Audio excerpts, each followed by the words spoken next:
Bueno, estamos en el contexto de debate como nunca se dio, me parece, en Argentina, respecto de la legalización del aborto.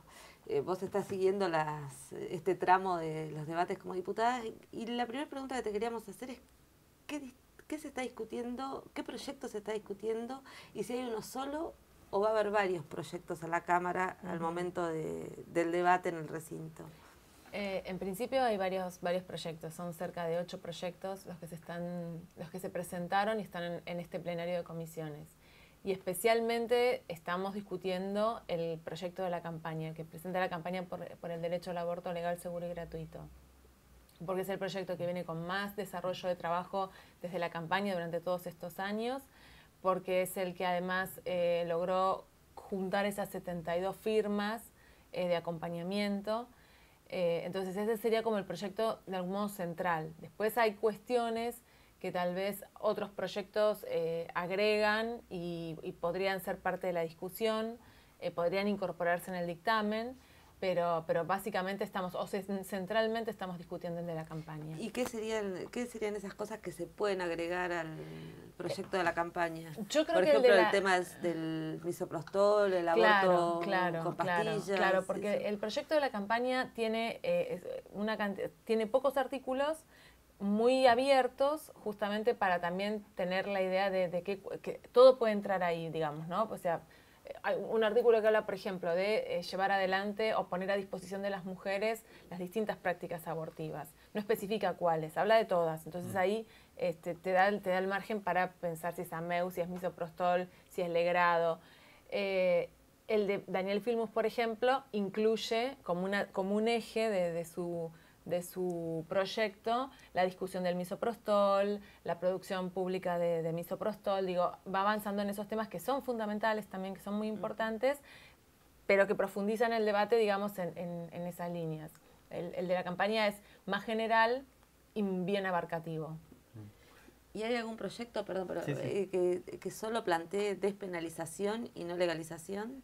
Hay un proyecto que solamente plantea la despenalización y yo a eso le incluiría que en el marco del debate lo que está pareciendo fuerte, que al principio yo lo escuchaba como están tomando de algún modo como sinónimos despenalizar y legalizar, y lo escucho también en los medios de comunicación, digo, como que hay ahí un juego que en parte se puede llevar a cabo porque puede haber una confusión o pensar que son sinónimos, pero ya en otros ámbitos donde se está planteando más fuerte, donde estamos discutiendo esto y esto vuelve a aparecer, me parece que puede ser parte de una intencionalidad o por lo menos plantear que hay un acuerdo general en despenalizar y nosotras queremos la legalización, la despenalización por supuesto, y la legalización.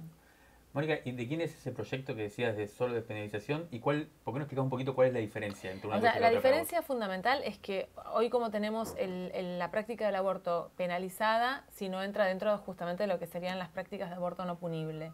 Entonces, despenalizada significaría que si una mujer hace un aborto, no iría presa, incluso el proyecto que está acá en vigencia habla de que no penalizar a la mujer, pero sí penalizar a los profesionales y a las profesionales que lo lleven adelante. Entonces es de mucha restricción. No tendríamos más un caso como el de Belém, en Tucumán, pero se queda muy a comienzos del camino, digamos. Y la legalización va de suyo que se despenaliza, porque de hecho implica un cambio en el Código Penal, que deje de ser un delito para ser una práctica, y esa práctica significa que sea parte de las políticas sanitarias. Políticas sanitarias con financiamiento estatal fundamentalmente, pero también como una práctica básica que incluya las prácticas en obras sociales y en prepagas. Eso, digamos, como la diferencia más importante. Después está, si a eso se le agrega las consejerías, un espacio de consulta, digamos, cómo sería la metodología, toda la metodología, todo el proceso desde que una mujer ingresa a una institución, plantea que quiere interrumpir un embarazo y entonces qué pasos son los que tiene que ir dando. Pero bueno, pero ya estamos hablando de una incorporación al sistema sanitario, de una incorporación como política pública. Eso en parte se hizo en provincia con las consejerías, ¿no? Las consejerías nos permitieron, a partir del protocolo de aborto no punible del 2012, nos permitieron trabajar de ese modo con los embarazos, con los abortos no punibles. Entonces, la consejería implica un espacio de consulta previa, un espacio de consulta que además significa poder escuchar a las mujeres. A veces plantean esa decisión de abortar y a veces lo que se escucha, sobre todo en pibas muy más chicas, más adolescentes, que hay tal vez una presión familiar para que esa chica aborte. Entonces, la consejería permite poder deslindar esas cuestiones. Obviamente implica una formación de esas profesionales feministas, porque no es convencerla para que no aborte, no es convencerla ni para que aborte ni para que no aborte, es escucharla y poder, con esa compañera, con esa mujer, lograr que pueda ubicar cuál es su deseo o su proyecto de vida en este momento y en función de lo que ella decida, acompañarla. Si va por darle continuidad a un embarazo, que tenga un embarazo también acompañado institucionalmente, que tenga un parto respetado, y si la decisión es interrumpir ese embarazo porque entra dentro de las causas de aborto no punible, acompañarla también en que pueda decidir qué práctica, de qué modo, y el post es además, no solo, es por un lado una ecografía para ver que el útero ha quedado vacío, y también el ofrecimiento de un espacio psicológico hasta donde ella quiera. A veces hay mujeres que lo continúan, a veces hay mujeres que van a un par de entrevistas y después no van más, y hay mujeres que directamente no, una vez que está digamos, asegurada la cuestión más física, ya está. Pero digo, esas prácticas que nosotros hicimos como experiencia con abortos no punibles nos permitió también ampliar o profundizar en las causales que hoy tenemos dentro de los abortos no punibles. ¿Por qué permitió profundizar? Porque por un lado, cuando hablamos del causal salud, incluye salud física, incluye salud psíquica. Suponer que una mujer va a continuar un embarazo en contra de su voluntad es un embarazo forzado, y eso entonces es un embarazo que va a tener también consecuencias psíquicas, y eso nos permite incluirlo dentro del causal salud. Y con el tema de las violaciones, en esas entrevistas también escuchábamos mujeres que venían con la intención de interrumpir un embarazo y no sabían, venían a escuchar y a ser escuchadas. Y cuando las compañeras indagaban en qué contexto se había generado ese embarazo, muchas planteaban que era en el contexto de su pareja, pero sin decisión sobre esa relación sexual. Entonces, violencia sexual empezaba a ponerse en palabras todo el contexto de violencia de género que esa mujer estaba padeciendo, y que, por supuesto, ese contexto también se ponía en juego en la vida sexual. Entonces, también se trataba de un embarazo producto de un contexto de violencia sexual. Entonces, si es violencia sexual, es violación, entraba también dentro de la lógica del aborto no punible.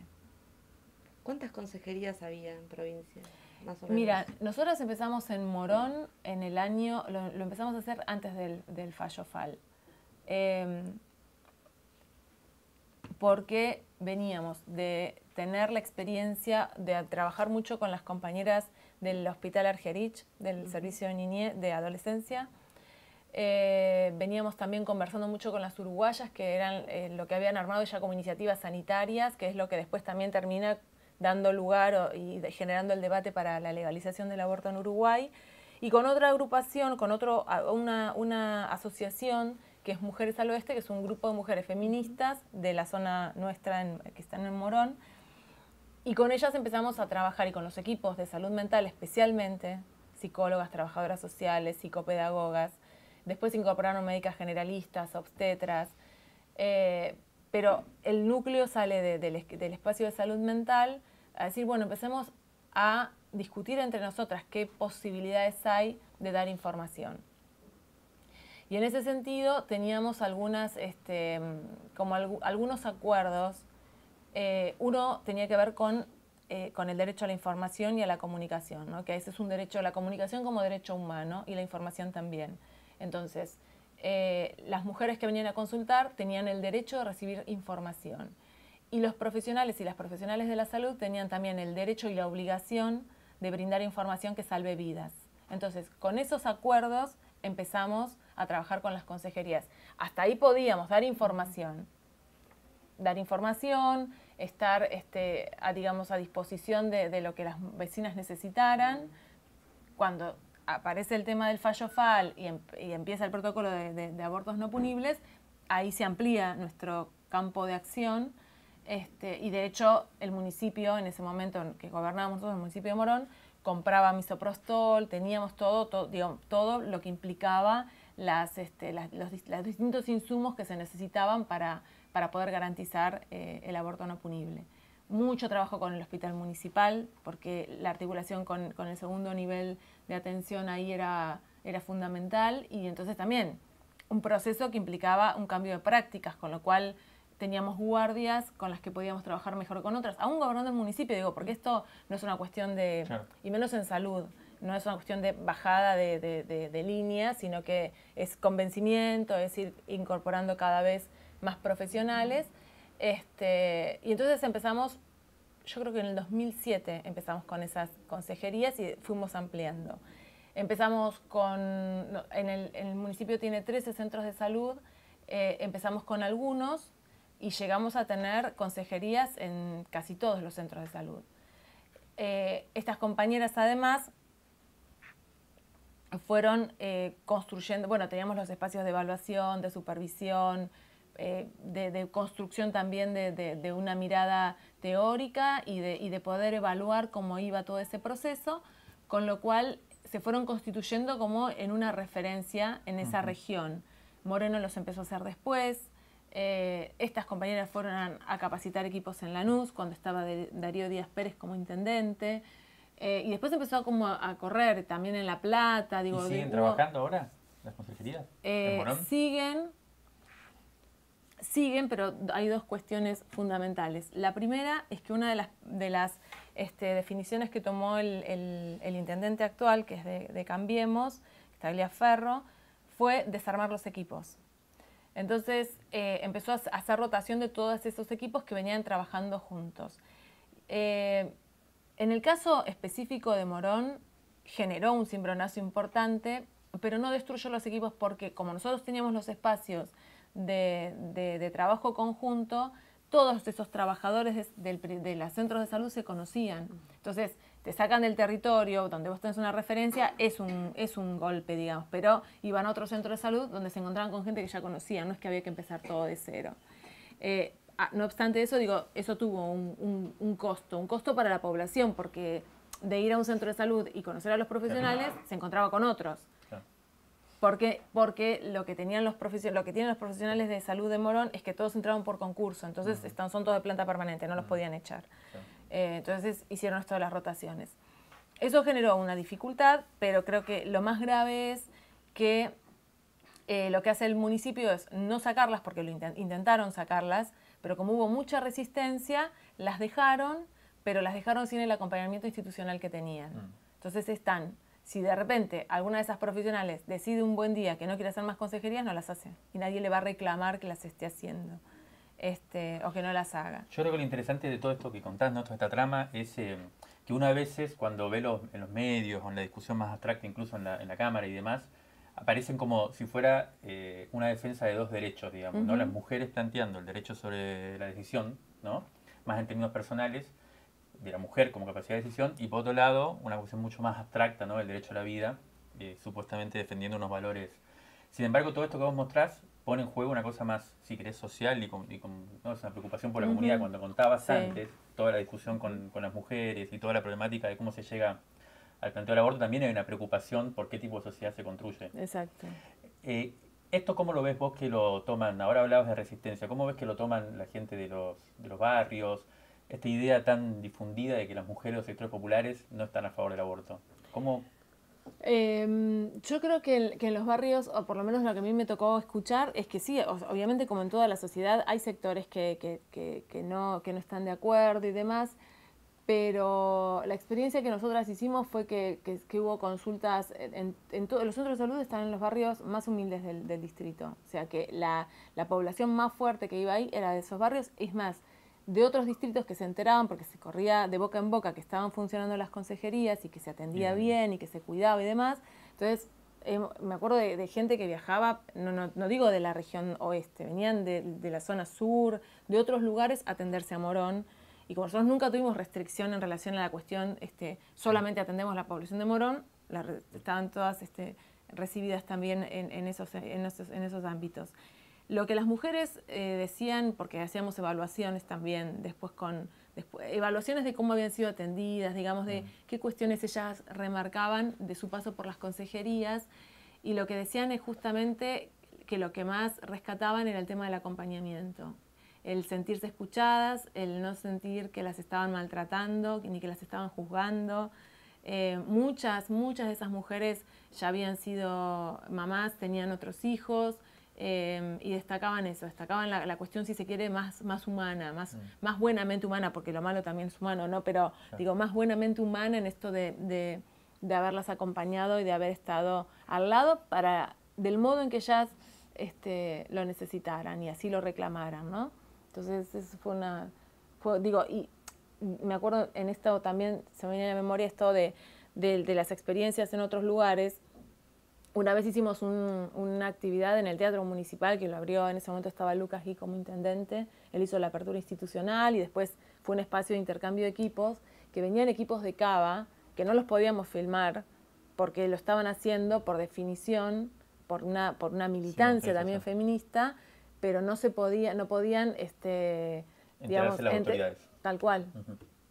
¿Y en provincia cómo es la situación ahora? Porque el protocolo de abortos no punibles no está aprobado en este momento. ¿Qué pasa con las consejerías en relación a esa decisión del gobierno provincial? Y ahí tenemos un tema, porque logramos sacar una ley que en el momento todavía que estaba Scioli, que la sancionamos en la legislatura y él la promulga, y la que no la pone en práctica es Vidal, y que en realidad era esto de consejerías en salud sexual integral, donde estaban incluidas estas consejerías también, pero esa ley está aprobada y sin implementar. Y por otro lado, Vidal continúa a duras penas con el protocolo 2012, pero no adhirió al protocolo 2015, que todavía es mejor, digamos, tiene algunas características de mayor protección para las mujeres. Y ese no se implementa. No sé si recuerdan ustedes, pero fue un momento donde en principio adhiere, Amnesty Vidal sale Amnesty, y ella retrocede y vuelve al protocolo 2012. Que vuelve a ese protocolo en términos formales, en términos prácticos, en términos reales, no es una política que ellos estén fomentando y cuidando particularmente. Otra de los fantasmas, me parece, de las preocupaciones que hay es el tema del como el sistema de salud va a quedar desbordado, ¿no? Si esto llega a ser como legalizado en los términos que decís. Pero ustedes tienen esta experiencia. En ese sentido, ¿cómo fue la experiencia de la consejería? O sea, no, la experiencia es que es una práctica más, que los equipos no son equipos que se dedican solamente al tema de aborto o de información sobre aborto, sino que son los equipos de salud sexual y reproductiva, que entre los temas que abordan también Entonces, no implicaría equipos nuevos, equipos de profesionales. Lo que sí implicaría es una capacitación y un seguimiento y demás, pero no nuevos profesionales, no nuevos contratos. ¿Y esta idea de que se desbordarían de demanda y eso? No es eso lo que sucede. No es eso lo que sucede, porque cuando a las mujeres no las recibimos en el primer nivel de atención, hay una parte importante que después la recibimos con complicaciones en el hospital. Claro.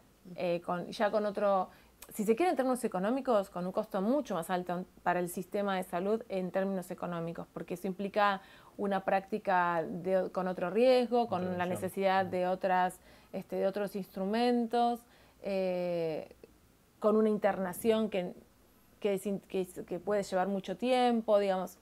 En términos económicos y el costo para la mujer, bueno, ni hablar, porque puede no zafar de esa infección generalizada, o bien puede quedar con una mutilación, no sé, desde perforación del útero y no poder volver a quedar embarazada cuando lo decida, hasta casos de perforación de otros órganos, perforación del intestino y que quede con una colostomía para siempre. Entonces, esos también son costos principalmente para esas mujeres y para el sistema de salud también, porque digo, va a tener una persona a la que va a haber que sostener durante toda la vida mujeres muy jóvenes, por ejemplo, con una colostomía. Bueno, eso implica un montón de otros gastos. A mí me parece horrible hablar, pero me parece que también a veces ahí está ese argumento, entonces digo, también lo traigo porque lo más lógico o lo que sucede en la realidad es que cuanto más temprano se aborda una problemática, menos costoso es para la mujer y menos costoso es para el sistema de salud. ¿Crees que la ley sale? Yo tengo expectativas en que puede salir por dos cuestiones. Fundamentalmente porque hay una movilización de las mujeres como nunca tuvimos. Creo que nos llevó muchísimo tiempo, pero que el debate está instalado en términos sociales bien amplios, que ya no es solamente tal vez parte de la agenda del feminismo, sino que logramos que sea un tema del que se hable. Bueno, esto que está como esta figura de que el aborto salió del closet, me parece que es eso. Porque en definitiva cuando se habla en cualquier lado, en cualquier reunión y demás, es un tema que todos tenemos más o menos cercanía, pero que es parte de nuestra vida cotidiana también. Entonces poder hablarlo de un modo, si se quiere, que no sea un tema tabú, que se pueda pensar desde la salud pública, desde la justicia social, que tantos comunicadores y comunicadoras lo planteen también en programas que eran impensables, y decir, bueno, pero buenísimo que se esté debatiendo también. El acompañamiento de mujeres del arte, de la cultura, de la comunicación, eso también es súper interesante. Y eso me parece que le da como una base importante de acompañamiento. Y ese debate que está en la calle también ingresa al Congreso. No solamente porque se da también este momento histórico que ingresamos muchas legisladoras y muchos legisladores que estamos a favor, sino también porque aquellos que en principio estaban en contra, antes estar en contra era fácil porque justamente lo costoso era estar a favor. Hoy como que yo creo que empieza a haber ahí una transformación cultural. Quien está en contra también tiene que defender que está en contra, no es tan sencillo, excepto que hay algunos legisladores o legisladoras que es como un tema que es imposible y no, bueno, pero hay una cantidad de grises, de posturas que están ahí dudando, que me parece que, bueno, se pueden traer para el lado de que estén a favor. Y en ese punto soy optimista yo. Optimista porque estamos ahí peleando voto a voto y optimista por la movilización de las compañeras. Si tuvieras que hacer un análisis político de cómo se mueven los sectores hoy en la Cámara en torno a esta discusión, ¿cómo lo pondrías? ¿Por partido? No, es transversal. Es un tema absolutamente transversal. Atraviesa todos los bloques políticos. Tal vez sacando a la izquierda, que la izquierda en general tiene una posición más a favor, pero estamos hablando de 3 legisladores. Nosotros, por ejemplo, FPB, Unidad Ciudadana, somos 65 legisladores y legisladoras. De esos 65 estamos en nuestro conteo, hay una mayoría, te diría casi de 50 y pico de votos a favor dentro del bloque. De hecho, son los votos... ¿Solo diputados? Sí, son los votos que están también garantizando que estemos con tanta paridad, ¿no? Porque Cambiemos tiene también, es el otro bloque grande, el interbloque Cambiemos. ¿Cuántos tiene y cómo está ¿tenés idea de eso? El número, no lo tengo acá encima, pero sí, ellos y ellas lo que tienen es tal vez los sectores más vinculados al radicalismo a favor, Evolución a favor, y los sectores más pro en contra. ¿El PRO está mayoritariamente en contra? Mayoritariamente, igual hay legisladores y legisladoras que son del PRO y que están a favor. Pero te digo, la mayoría es por el no. Y en términos de Buenos Aires y el interior, ¿cómo es la relación? Bueno, en general, quienes somos de provincia de Buenos Aires, la mayoría, estoy pensando mientras hablo, quién de provincia de Buenos Aires está en contra y me cuesta encontrar quién. O sea, en provincia de Buenos Aires, en general, es a favor. Y Ciudad de Buenos Aires también. Ciudad de Buenos Aires también, y la cuestión está más en relación a otras provincias. pero como la movilización que logramos desde los colectivos feministas es también nacional y es tan importante, por eso digo, tampoco es tan sencillo que un legislador o una legisladora sea, por ejemplo, el responsable de que esa ley no salga y vuelve después a su provincia, tiene que dar explicaciones. No es que, bueno, es el gueto de las feministas que se van, no, ya trascendió. Entonces, me parece que ahí, en ese sentido, digo que no les es tan sencillo votar en contra, excepto del convencimiento y de la cuestión ahí de una posición muy cerrada. Pero ahí vuelvo a lo que charlábamos al principio de cómo se está dando el debate adentro del Congreso. ¿Hay posiciones de los grupos de antiderecho que están en contra de la ley que sean contundentes, o argumentos que vos hayas escuchado que sirvan para ratificar esa posición del no al aborto? ¿O son los que ya venimos conociendo yo creo durante la discusión de estos años? Yo no ¿Cuál es el escuché, argumento más fuerte, por ejemplo, claro. que habría? Yo creo que hay argumentos que son todos, o sea, los argumentos, si se quiere, como más contundentes cuando ponen en discusión nuestras estadísticas, ellos vienen con otras estadísticas, pero cuando decís cuál es la fuente, dicen, bueno, sí, no termina de ser absolutamente consistente. Y entonces pierde un poco de credibilidad o de fuerza. Y después es cierto que también muchos de los argumentos que ellos traen son argumentos o son ejemplos de algunas organizaciones que trabajan con mujeres que las contactan porque querían practicarse un aborto y finalmente hay como un convencimiento de que avancen con ese embarazo. Muchas después mantienen construyen de algún modo el vínculo con esos hijos e hijas y otras los dan en adopción. Entonces hay como una línea muy fuerte de la propuesta de, bueno, no abortar, mantener el embarazo, sostenerlo y luego dar en adopción al bebé o a la beba que nazca. El trasfondo de eso es que hay una idea de mujer como incubadora, ¿no? Claro. O sea, y de no poder soportar y sostener el deseo de esa mujer de no querer ser madre en ese momento. Entonces es una discusión sobre la autonomía como discusión del fondo, ¿no? Totalmente, Claro. es la autonomía, es por qué se toman la atribución de frente a una decisión intentar cambiarla. Entonces, ahí también aparece una cosa tal vez muy de ejemplos y de historias de vida, pero no sirven para una discusión, me parece, en este ámbito. A mí me parece que eso termina siendo muy flojo también, porque cuando nosotros tenemos que tomar una definición, los argumentos tienen que tener como alguna consistencia que no solamente es la científica, sino también una discusión sobre la moral. O sea, no importa la moral o los preceptos o la mirada religiosa de cada legislador y legisladora.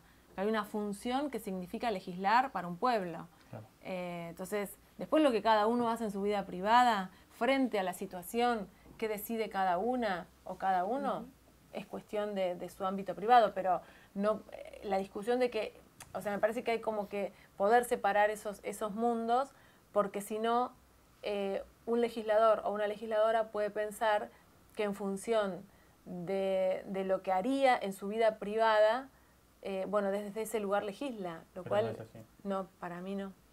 Claro. ¿Se sabe que va a votar Cristina ya? Yo la veo, o sea, yo por lo que escuché, No me yo por lo que escuché, sobre todo en las notas que hizo en campaña, que venía manteniendo su posición de no estar de acuerdo, pero abierta al debate. No me tocó a mí hablar con ella, pero sé que hay compañeras que están hablando y que o sea, no podría ser una afirmación, pero en el punto en donde ella dice que está abierta a escuchar y a poder debatir esto, es como una apertura también, ¿no? Habrá que ver. Para mí la última pregunta, Pero cuando empezó la discusión este año, ¿no? Y que se abrió el debate social así, en parte un debate acerca de si el macrismo estaba aprovechando para desviarnos la atención respecto de otros temas, colocando el centro en el aborto. Pero al mismo tiempo, uno podría decir, aunque fuera así, si esta vez se legaliza, tenemos un momento bien interesante. Pero al mismo tiempo el macrismo sí hace, o el gobierno de la Alianza Cambiemos hace un esfuerzo grande en tomar la agenda feminista, colocarse como interlocutor, poner a Vidal en términos de liderazgo femenino de nuevo tipo, ¿no? Y entonces la pregunta sería, ¿qué núcleos de resistencia encontrás o imaginás para esa traducción conservadora de la agenda feminista? O traducción neoliberal más que conservadora, ¿no? A ver, yo creo que en función del modo que tiene el Cambiemos de ir avanzando en los temas, deben haber, a partir de sus estudios, inclusive más sociológicos, con focus groups, digo, pensando y escuchando cuáles son los debates sociales en este momento, y seguramente indagando sobre la legalización del aborto, deben haber escuchado, como lo muestran las encuestas, que es una práctica que hoy tiene un acompañamiento muy alto de la mayoría de la sociedad. En función de eso, creo que lo toman porque básicamente, como tienen una lógica, si se quiere, desde el marketing, porque su cuestión se juega en otro lado. Yo creo que esta cuestión de este armado de un régimen político, que no es justo decir que es una dictadura, pero tampoco es justo decir que es una democracia, donde avanzan desde la seocracia, si se quiere, desde esta cuestión de este saqueo a todos los recursos naturales, de la burbuja financiera, de todo, que ahí se está jugando sus verdaderas intenciones. Los otros temas que puedan aparecer, puede que los hayan utilizado de un modo oportunista, y puede que hasta muchos sectores, compañeros y compañeras, lo hayan sentido así, porque de hecho a veces aparece esto, bueno, pero está la discusión del aborto, pero al mismo tiempo están los tarifazos y el desempleo, y cerrando escuelas, y yo creo que no se discuta el aborto no va a generar ni más empleo, ni va a generar la apertura de escuelas, ni va a generar que bajen las tarifas. Y por otro lado creo que verdaderamente, como no son feministas, aunque quieran parecerlo, como no lo son, puedan creer que este tema pueda tapar otros y que especulen con el Mundial después. Por eso nosotras, una de las condiciones que establecimos es 2 meses intensísimos de debate, pero 2 meses, y antes de que empiece el Mundial, que llegue al recinto. Ahora, para nosotras que venimos peleando por esto hace años y sabemos lo importante que es en términos de salvar vidas de mujeres y de que las mujeres puedan tener un trayecto en esa decisión donde estén más cuidadas, donde se sientan mejor, donde no las denigren, ni las maltraten, ni las castiguen, es un logro. Y entonces, ponele que seamos oportunistas nosotras también. Está muy bien. ¿Listo? Muchas gracias. Gracias, Gracias Mónica. a ustedes.